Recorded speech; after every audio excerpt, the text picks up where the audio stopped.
Wait, Inodier? As in Ethan Morgan's Inodier? Claire Morgan's hand froze over her mouse.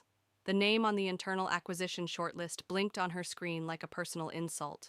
Her mind didn't want to connect the dots. But the pitch deck attached to the file, the logos, the team bios, the overview of a brilliant but financially crumbling machine learning platform, confirmed the impossible. Her older brother's startup was about to be evaluated for purchase. By her. She leaned back in her chair at Orion Tech's towering Seattle HQ, heart pounding beneath her blazer. After 9 years of working her way up from marketing intern to director of strategic acquisitions, Claire had seen plenty of struggling startups. But this was personal. Ethan had no idea, and knowing him, he never would have imagined that his little sister could be in a position powerful enough to determine his fate. She stared at the document. Cash burn, unsustainable. Customer acquisition, inconsistent. Roadmap, unclear. And yet the tech was strong. Ethan had built something clever, if only he'd treated business as seriously as code. "This is a joke," she muttered, scrolling through the team structure. Her stomach twisted when she saw Heather, Ethan's wife, listed as the head of operations. That explained why she hadn't posted anything on LinkedIn in months. Claire stood and walked out of her glass-walled office toward the war room, heels clicking sharply against polished floors. On the whiteboard was a web of post-its and diagrams for Q2 targets. She glanced at the red-flagged items and swallowed hard. Inotier's name was already there. Tier 2 priority. If she didn't say something now, someone else would dig deeper and connect the dots. So she went to see Monica Patel, her division head. "You're pale," Monica said before Claire even sat down. "Talk to me." "I have a conflict of interest," Claire began. "One of the Q2 targets, Inotier, is my brother's company." Monica's brows lifted. "The Ethan Morgan?" Claire nodded. "I didn't even know you had a brother." Claire gave a dry laugh. "Most people don't. He doesn't exactly bring me up, and I keep my head down." Monica tilted her head. "You want to recuse?" "I should, but before I step back, I want to be transparent. I didn't push for this. The team found them independently." Monica tapped her pen thoughtfully. "Okay, here's the deal. You won't lead negotiations, but I do want you on the advisory side. Your insight will be valuable, and you'll document every touch point. If anyone questions integrity, we'll have it covered." Claire hesitated. "You're sure?" Monica smiled. "Claire, your entire record screams ethics. I trust you." Claire nodded slowly, but the knot in her chest remained. That night at home, she curled up on the couch next to Mark, her boyfriend of 2 years, and told him everything. He raised an eyebrow. "So the brother who once told you marketing was just lipstick on someone else's code is about to be your company's acquisition target?" "Yep," she said, exhaling. "And he has no clue." Mark shook his head. "Karma moves fast in this economy." Claire looked down. "It's not even about revenge. I've built something real. And no one in my family's ever asked." He wrapped his arm around her. "They will." 2 weeks later, Vanessa, her ambitious peer in the same division, cornered her in the elevator. "So I heard about Inotier," Vanessa said, voice syrupy sweet. "Must be awkward. Keeping it professional, I hope?" Claire smiled thinly. "Always." But as the elevator doors closed, Vanessa's smirk lingered. Claire knew what that meant. Internal politics were coming, and someone was already planting seeds of doubt about her objectivity. At the next leadership sync, the CEO referenced integrity under pressure. It wasn't aimed at her, not directly. But Claire sat stiffer, choosing her words with razor-edge precision. Meanwhile, Ethan's social media was glowing. LinkedIn posts about strategic exits and disruptive vision. A tech podcast even quoted him, "Sometimes you cash out because you've won the game." He had no idea that behind the scenes his so-called exit was Claire's calculated salvage, that his win was her mercy. Then came the family group text. "Mom, excited to have everyone for Easter. Just us, Grandma Ruth, and Aunt Liz. Can't wait to catch up." Ethan, "Can't wait to share some big news." Claire stared at the message. Mark looked up from his book. "What's the smirk?" He's going to use Easter dinner to brag about the acquisition, she said flatly. Pretend it was his master plan. You gonna tell them the truth? Claire was quiet for a long moment. Only if asked. She could already see it. Ethan holding court at the head of the table, spinning stories of visionary leadership while everyone nodded and clapped. No one would ask Claire anything. They never did. But this time, the facts would be sitting at the same table. And this time, if the moment came, she would not look away. If you've ever been overlooked despite everything you've achieved, type 1.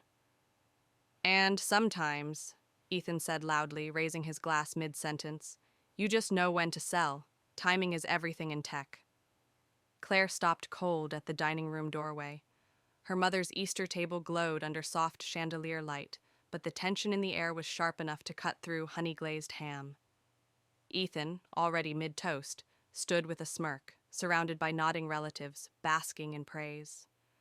After all, he continued, a good exit is about vision, not desperation. Some of us know how to play the long game.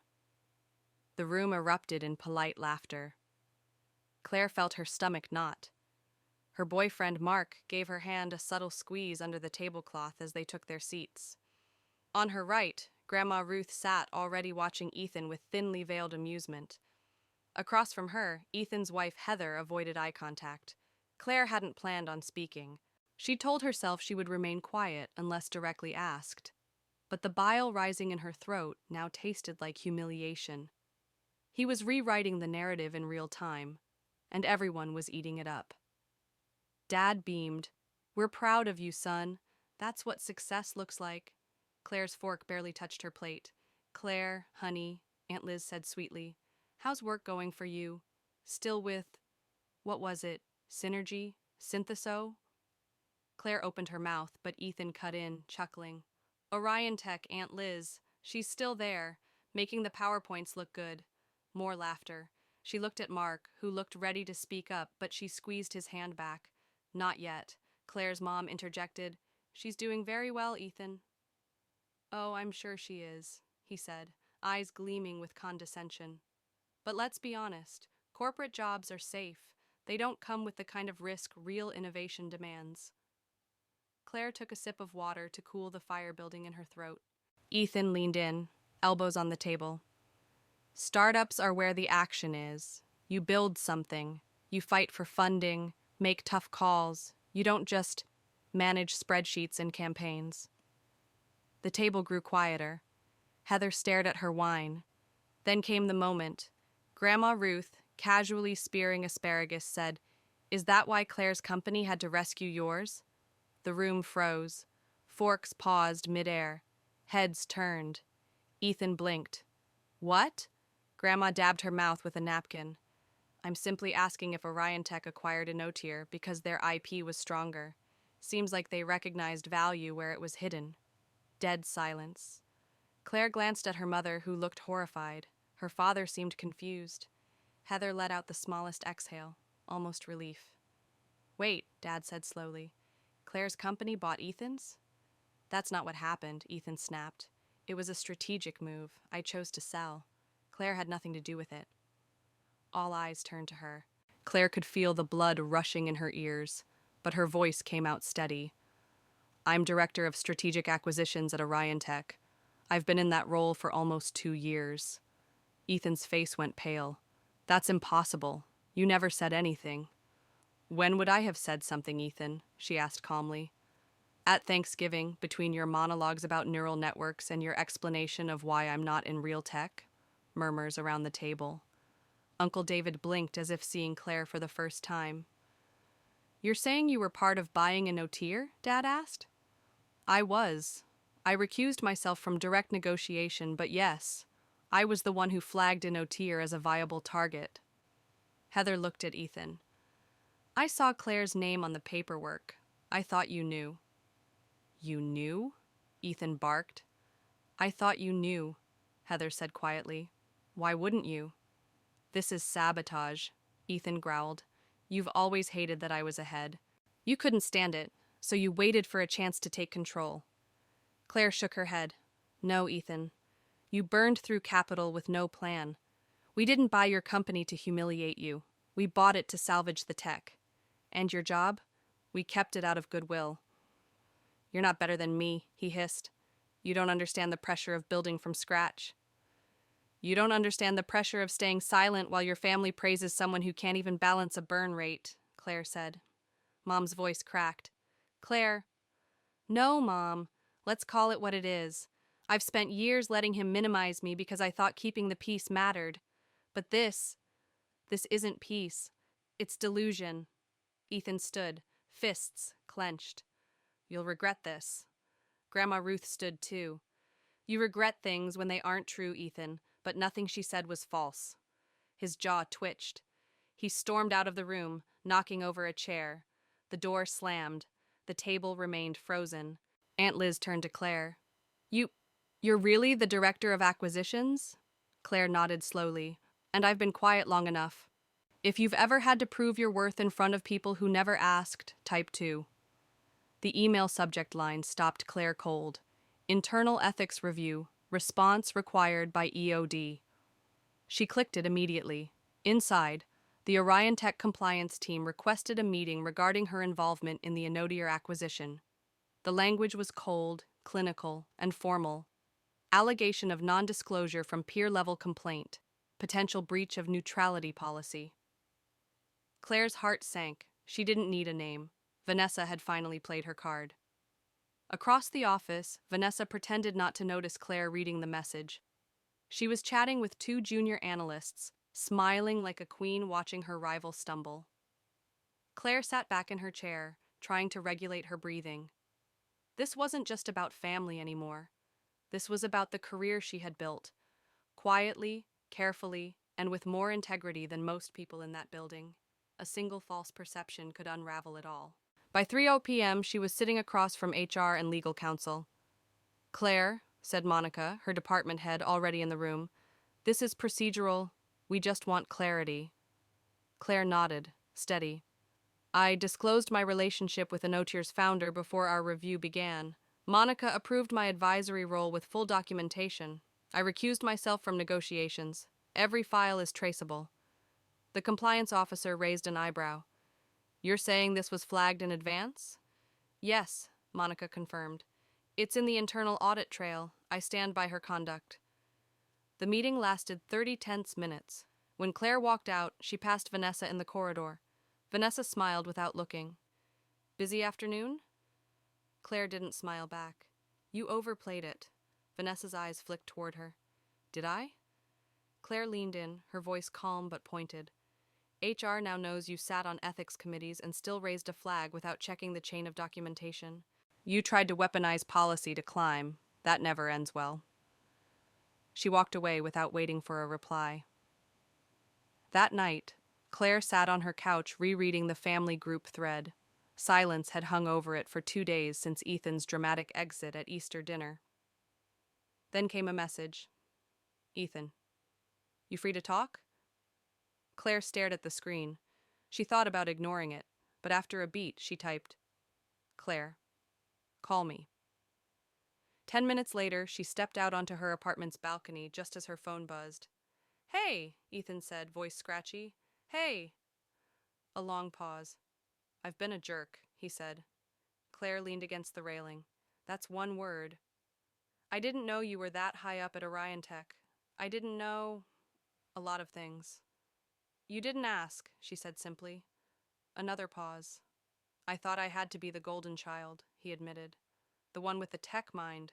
I didn't realize I'd built that image at your expense. Claire's voice softened. We both played into it. I let you have the spotlight to avoid the fight. I thought being quiet was grace. But silence just let the story go unchecked. He sighed. I'm staying on at Orion Tech, by the way. The integration team's solid, and Marcus, my manager, is actually brilliant. Claire raised an eyebrow. You respecting a manager? He chuckled. He listens. I'm learning from him. Learning how much I don't know. And how much isn't about code, she said. Exactly. They talked for 20 more minutes, not about the past, about the future, new boundaries, new terms. The next week, Ethan invited her for lunch at the Orion Tech cafeteria. It became a routine. Tuesdays, same table, coffee, and cross-departmental collaboration. On one such Tuesday, he told her, "I'm pitching a revamp of the machine learning engine, but I want input on the market side first." Claire smiled. "You're asking me for business feedback?" Shocking, I know. They laughed. 3 weeks later, HR quietly informed her the ethics review had been closed. No wrongdoing found. Even more satisfying, Vanessa had been reassigned to a lateral role. No more acquisition authority. That Sunday, at Grandma Ruth's insistence, the whole family gathered again. Tension lingered like smoke, but Ethan was different. Calmer, quieter, more aware. After dinner, he raised a glass. To clarity, and to the people who don't shout, but still lead. Claire caught her parents' eyes across the table. This time, their pride was real. Earnest, directed toward both their children. Later, her father pulled her aside. "I had no idea," he said, eyes misty. "About everything. I should have asked more." "You still can," Claire said gently. And he nodded. Back at work, Claire was promoted to VP of Innovation Strategy. Her first initiative? Launching a mentorship program for under-recognized female professionals. During the announcement, Monica pulled her aside. "You've redefined how this company sees leadership," Claire smiled. "Sometimes the loudest disruption isn't tech, it's truth. If you've ever redefined yourself after being underestimated for years, type 3. Thank you for being part of this story.